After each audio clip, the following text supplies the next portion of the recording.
I was literally about to go to sleep and I got triggered. It's funny, those moments, huh? Right? That happens a lot. Yeah, for me, yesterday I think I like woke up half asleep and I wrote like 8 bars of like just something that I was thinking about, and I was just like, I love this moment. yeah, and I literally like went back to sleep. Yeah. And then I woke up and I was like, why? Like, why did I do that? Right. But I was like, yeah, just those ideas come. Yeah. Shoot. That's cool. Well, welcome to the Soul Tapes podcast. My name is Adam Cruz. My name is Antonio. And today we want to kind of dive into that exact idea of, kind of talking about this thought that came to your mind. I think that's really dope. To have an episode on that where we can talk about this drive versus commitment and what that looks like, what we can learn from that, what we can think about that, how we can kind of apply that to our own lives. Yeah. So I was about to go to sleep when I always have my notes on, Yeah. so that I can jump in right away. Mm-hmm. And I was about to go to sleep, and this thought came through my mind, and it was this idea of what is more powerful, drive or commitment, right? And I just encapsulate this idea. When I don't have the drive, I have commitment. Mm-hmm. Yeah. Have you ever found yourself like in those moments? Yeah, several times in many aspects of my life. Yeah. From projects, to my personal fitness, to my emotional life. Yeah. Even in my marriage. Yeah. I think that that idea of when drive fades away, Mm-hmm. I have commitment. Yeah.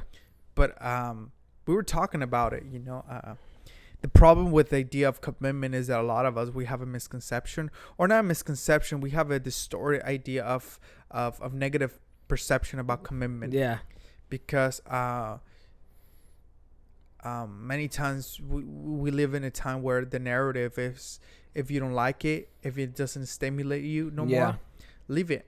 Yeah. Commitment is only, I want to be committed, but I need a way out. Yeah. Right. Yeah. Yeah. So I think that when we talk about this idea of being committed is a priceless, virtue that you can deposit, constantly in different things in different aspects of your life. Yeah.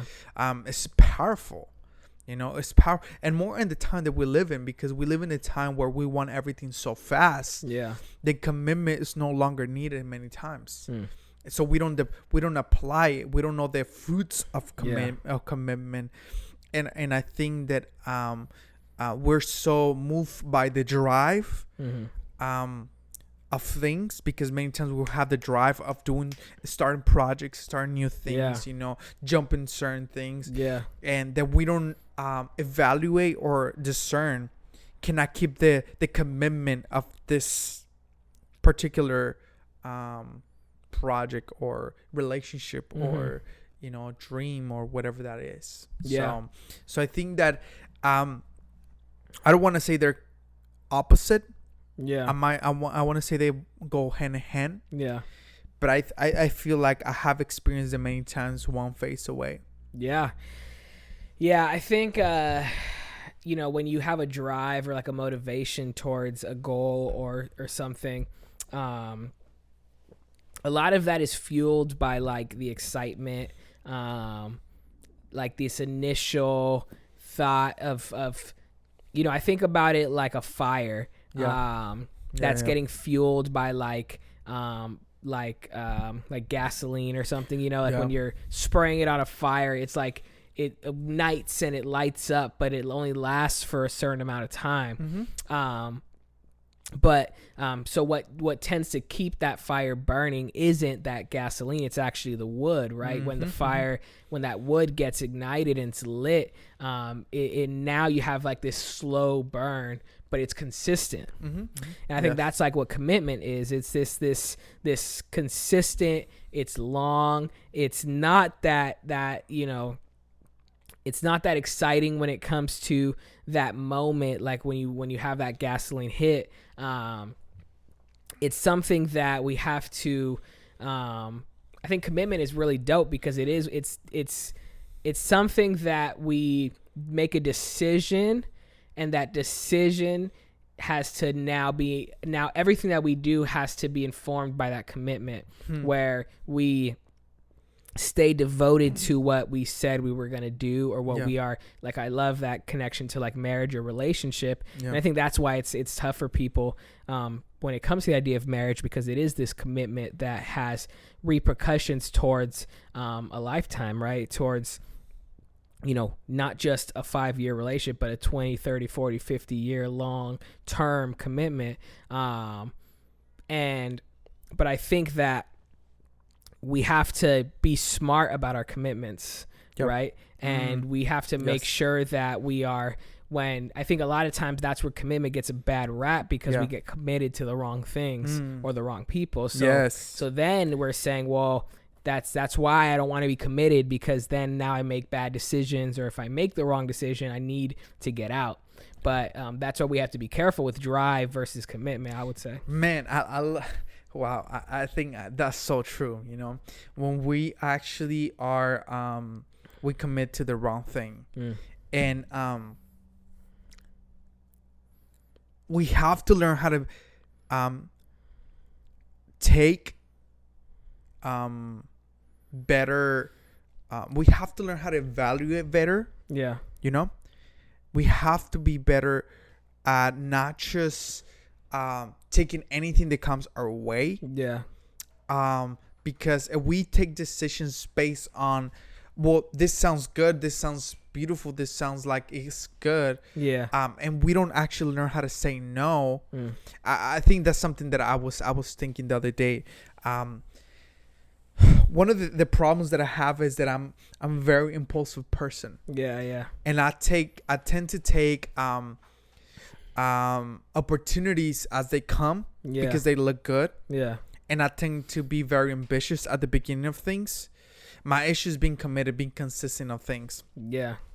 So actually my prayer was, in my prayer time, I was like, God, help me not allow myself to be moved by this drive and this passion to take things that are not the season for me to take on. Yeah. Right? Even though it sounds good, even though it looks good, help me just focus on the things that I have to focus, and not try to embrace and grasp everything, because that's not wise. Yeah. So I think it's a matter of wisdom many times. Yeah. We have to be more wise in the way we actually evaluate things. Yeah. And ask ourselves, do I want to invest my life, my time in this? Yeah. And I think it's good too to like you were saying, understanding where that drive is coming from and where our motivation is coming from. Like, it has to be rooted in something that's like concrete and healthy, and because we want to make sure that whatever we decide to commit ourselves, because that's the thing is like, commitment is a good thing because we want to be reliable, right? We want to be people of character that you can be relied upon. Yeah. When your drive is based on the wrong thing, you're more easily dissuaded from your commitments, which tends to affect people, because a lot of times your commitment, on the other side of commitment, is other people that are going to be affected by that. Yeah. So if you're someone who, your drive is just rooted on, well, I just want to, make as much money as possible, and I really don't care how I make that money. I don't care who it affects, but I just want to, find success and wealth. So then your commitments are going to be based on what's going to bring me the most money. Yeah. And then so if you're committed to something for a season, but then you realize this isn't going to make me as much money, so now you need to make a shift. Now what you're doing is not realizing that commitment, you deciding to let go of that, is now going to affect other people. Yeah. So not to say that you can't make changes, but again, what is that drive rooted on? Well, if you're someone who is saying, of course, a value of yours or goal is to make a certain amount of money, but you also have a value of treating people well, of caring for your relationships. So that means your drive is always going to be rooted on, I want to accomplish these things, but I also want to be known as a certain person who holds true to his word. So I'm sorry to pause. No, you're good. But I want to ask you something. So Yeah. you're saying that your commitment has to be rooted in your values and your character too? Yes. I mean, because you can't commit to something that you know that you are not, that doesn't reflect who you are. Right. Like people, and that's where I think I think in society, we want to take out morality and ethics for that reason. Yes. Because of the fact that it makes it, a lot of the times there are opportunities that come our way that aren't connected to our morals and ethics. Yeah. And then people, we would rather let that go because we want to take advantage of something that might benefit us. Yes. So we have we end up having no boundaries in our lives. Yeah. Right. We end up, that's the scary part, right? Because I think we live in a time, I was literally having a conversation with someone in my life that has a business. He owns a business, and he's doing pretty well. Yeah. He's not necessarily someone that claims to be in the faith circle and anything. Yeah. So at the end of the day, he was like, we were talking about integrity, and he was saying, in business, there's no integrity. You can't build a business based on integrity. Yeah. You have to navigate things. You have to figure out how do you benefit yourself, and so on and so on. And I was like, man, that's so interesting. Yeah. You know? Because now you have a mindset that it doesn't matter what it is. You can't have integrity. So I'm okay taking advantage of people, taking advantage of the system, taking advantage of everything around me. And I know that not every time it plays on your benefit. Yeah. But I think that when you actually trying to do something, your commitment has to be connected to your values and your character. If not, you're just going to be wandering around. Yeah. And that's the bad part. Like, that's an unhealthy and a slippery slow, way to build your life. Yeah. I think that's where people that don't have character, morals, ethics, and build businesses, and they have that type of mentality. I don't know this person, so I'm not trying to speak on them specifically. But someone who would say that you don't build a business with integrity because you can't, or whatever. To me, that's a very distorted and misunderstood view of business. But I could see why they would think that, because there are so many industries built with that exact perspective in mind. Yeah. So that's why we have such industries that don't take morals and ethics and values and integrity into consideration. Yeah. Because of the fact that you can be successful in this world and make money without morals and ethics and integrity. So if you're why it goes back to what I said. Yeah. If your desire and drive is only built upon, I want to make money, you're going to do some shady stuff and hurt and impact people because you don't care about those people. You just care about making money. Yeah. So, but I would argue that that's not business. That is not either the only way to do business, or to me, that is not the right way to do business. Yep. I don't believe that. And I don't even have to say I don't believe. There are plenty of businesses and examples we could look at that are proven that you can do business well, be successful, and hold on to your integrity. I remember talking to another business owner that actually sees the opposite of that. Yeah. He told me, but he was honest. He was like, have integrity is expensive. Yeah. And that's the reality of it. Yeah. But there are people, especially to me in this world we live in today, that are willing to pay for that. Exactly. And that's the thing. So when he was telling me that, I know that there's a person who lives that out, Mm-hmm. but he was honest. He was like, integrity is expensive, Mm-hmm. you know, if you are in this circle, you know, but he was willing to pay that price. Yeah. Because for him, he sees that as a higher value, Yeah. you know, and I think that that's powerful. Yeah. I will argue, you know, there's a reason why he might have a lot of favor in his business, and I will argue that that's longevity. Yeah. You know, because when you actually live a life, let's say you have no values and no character, you don't care about who you hurt, you don't care about what you do, but I think that's a short side game, you know, because I think in any given moment it could collapse. Yeah. But when you actually live in integrity, it's sustainable. Yeah. And it's a long game. Yeah.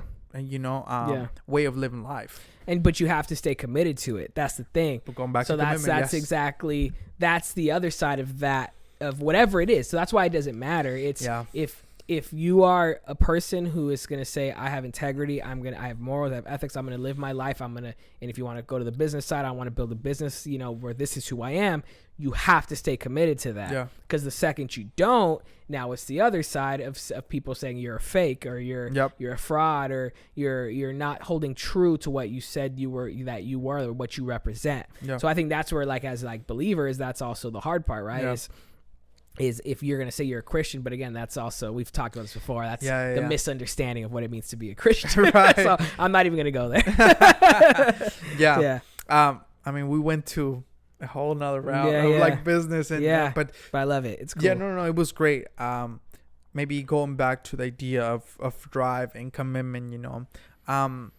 It's not that we demonize drive, because that's important and it's part of this. I think many times I do sometimes need people that have the drive to go for the long run, and maybe people a lot of have drive to begin new projects, to sustain certain things, you know.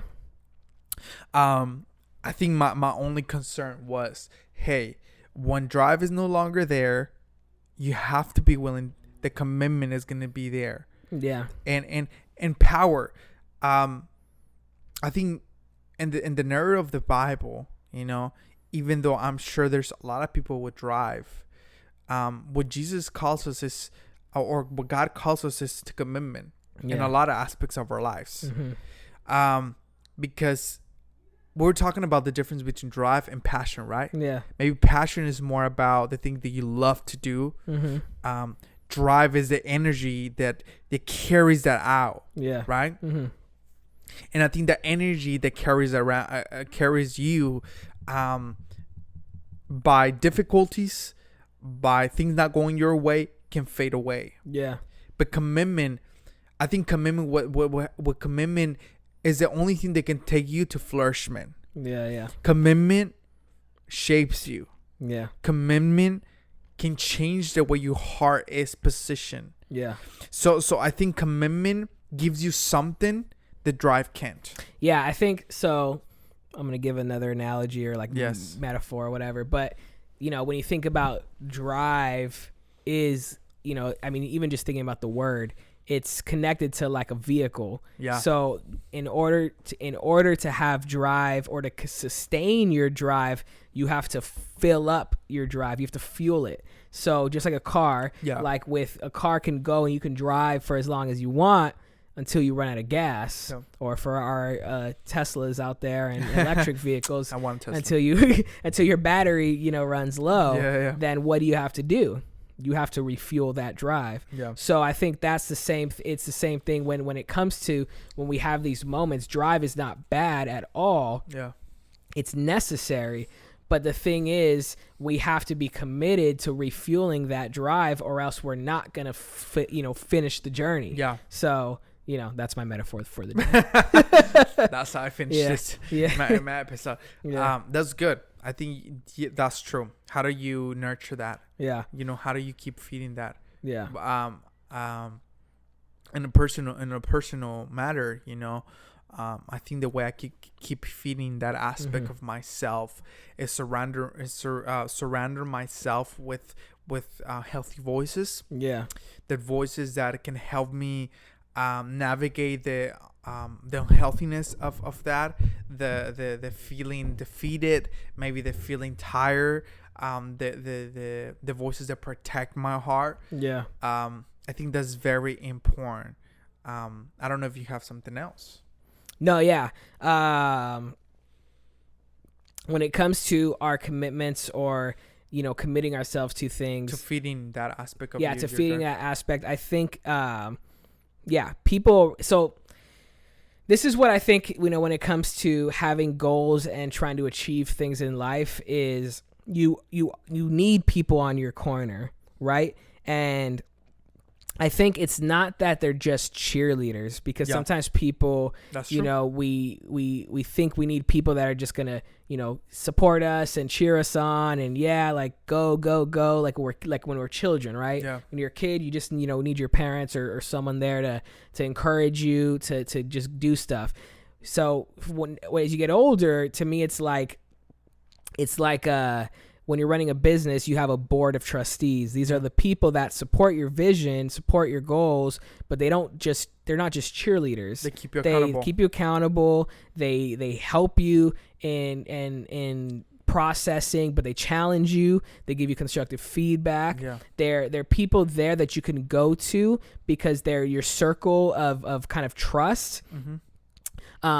But they're people there that kind of guide you through that journey. Yeah. So I think that's why, to me, I think community is great, because community is not just a group of people that you can hang out with. Yeah. I think a lot of times when people hear the word community, they think of so many things. Yeah. But we need different types of communities in our life, and sometimes those people, and that's what I've learned too, is I've learned to assess relationships in my life that are people that are going to help me in certain areas. So sometimes I have friendships that are life-giving, they're great, but they're not the people that I go to for help with my music, or help with my with my clothing, or help with our podcast or whatever. Like there's certain people that are going to give me the feedback that I need, that are going to give me the constructive criticism, that are going to support me. They're going to they're going to be the cheerleader when I need that cheerleader. But it's okay to have relationships and build. I think it's necessary for us to build those relationships, and those are the people that are going to help us and keep us committed, and also help us refuel, that our energy when we need it. Yeah, and maybe if I can add something else, and maybe that can come through your community, but as well, but also remind yourself, why do you actually say yes to that? Yeah, that's good. I think that's important. Yeah. I think the beginning emotions, or not emotions, but I would say emotions. Yeah, the beginning emotion, the beginning desires to say yes to that. I think they're powerful, because as you keep moving forward, that might get distorted, or you might lose it as you keep moving forward. But if you keep reminding yourself, why do you say yes to that? That keep you grounded into what you say. Maybe you're thriving. If you go back to that will tell you why you actually, but maybe if you're not, if things are not going the way you want to, you might keep reminding yourself, man, this is the reason why I say yes to this. Yeah. And, I think of, I said I had my last metaphor, but I have one more. Throw a third one. Well, I think what happens is that we get attracted to the final product. Yes. So we get excited, we can visualize it. Like it's like, I think of it like a painting, like we see that finished product. I think of it even like when I write a song, like, or start a project, I'm like, man, I could see the finished product. I'm excited. I can hear it. It looks amazing. Yeah. But where we tend to lose people is through the journey of actually completing it. Yeah.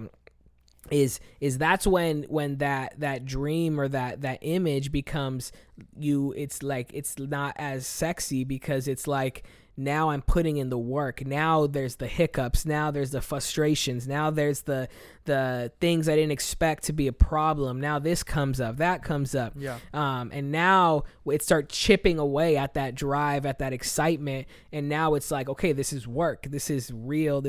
I need to put energy in more than I expected and come face to face with how much do I really want this? How committed am I to the final product? Yeah. And if I'm truly committed, I'm going to be able to get through and overcome those things.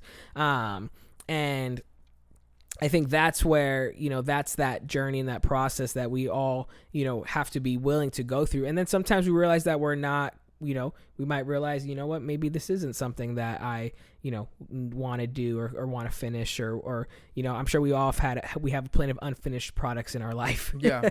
Yeah. And what we're not saying is, be committed to something that is unhealthy. Yeah. It's hurting you. Yeah.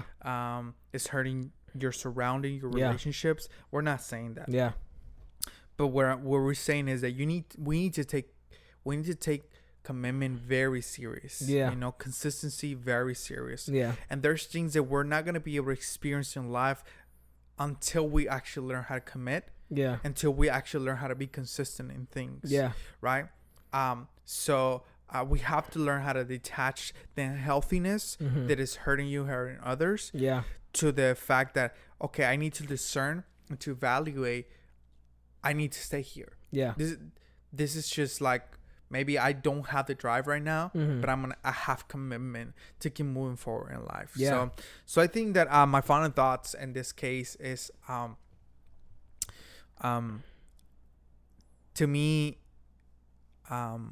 drive opens the door, and commitment helps you walk through it and go and explore. Yeah. And helps you be consistent in life. Yeah. Yeah, man. Yeah, and I think kind of like what I was saying about drive, I would just kind of point people to really. So here's the thing is like, you don't have to rush into commitment. Yeah. I think that's where we have to be careful like that. When it comes to commitments and what we want to accomplish or achieve or what we want to decide to put energy towards. And because of what the repercussions that come with that, I think what we need to spend more time doing is the reflection, the thought process, like you mentioned in the beginning, the wisdom that comes with making decisions. I think a lot of times people don't think through their decisions. Yeah. Like that's a big pet peeve of mine is when someone says yes to something and then acknowledges that maybe later they didn't really actually want to do it, which I understand happens, right? Like, you say commit to hanging out on a Friday night, realizing, you know what, I'm exhausted, I had a long day, maybe we can't make it. Totally fine. I understand that those things happen, right? But we have to understand that we don't have to rush into making decisions. And I've learned that even as an adult. So hey, you know what? I've had conversations with friends where I'm like, hey, you know what? Thanks for inviting me. Let me check in with my wife and I'll get back to you and let you know. That's so good. And I've learned like it's okay to give, like I don't have to give you an answer right now. Yeah. And I think that's where we have to give ourselves that permission to understand that people are going to be okay with that and saying, hey, okay, well, let me know when you have an answer. Yeah. And of course, following through with, you know what? Yes, I'm willing to commit. Or you know what? After thinking through it, I realized, you know what? I can't do it. And I think my bringing back the whole analogy with the wife, to me, being rushing to certain commitments have put me in trouble. As a speaker, I have double booked myself in one day. I have said yes to things that previously we were already committed to something else. So when we rush to things, we felt we set ourselves up for failure. Right? Mm-hmm. So it's not even about like it was not even about like if I was made for that, or if I was designed for that, do I have what it takes for that? Maybe sometimes we just rush it. Yeah. And that causes trouble in our souls, that we rush through something that perhaps it was not the time in the season for it. Yeah. So yeah, you're right. I think that we just have to be cautious, thoughtful, and the way we actually evaluate things. And when do we say yes to that? So yes. Yeah. That's good, man. That's what I have. Yeah. No, I love it. it's good to think through these things, and I think that we want to be wise and really passion. I think the passion comes in when you feel confident about the decisions that you make, that you're passionate enough to stay committed to the things that that are true to who you are. And at whatever level that is, whether that's something as simple as just making plans with people, or something that's going to be connected to your future or achieving goals that you have for yourself. So bars. Hey man, I love it. Well, this is a great conversation. Yes. Something that we want to continue thinking about as we move forward into this year. But this is the Soul Tapes podcast. We'll see you guys next time. We out.